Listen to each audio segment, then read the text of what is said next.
Atveras piedāvāja, vai, skолько можно пластиковых, кому продать, mēs nebija taču maksāt. Padomāju, nu it kā, man principā šitā šeit tāda publisoma it kā normāli publisoma. Domāju, nu priekš kā tur zini tādas patērēšana, priekš kā man divas muguras un ko es viņu tā kā tas galīgs patērētājs visādas cāckas pīpši, principā man šitās iet un labi apņēma. Es tā padomāju, gaviets, ja viņi ir izskaus. Jā, varētu dabūt.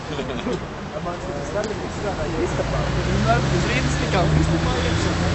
Ielējām tur, bija tāds svērs, Legēs Žekspīrs, nu kā es pirmkursnieks ar piekuršniekiem tev taču šoks esmu. Tie jau daudz pēc armijas. Es uz zolas tikām, ko tā? Es tikai vecākiem. Šodien ir.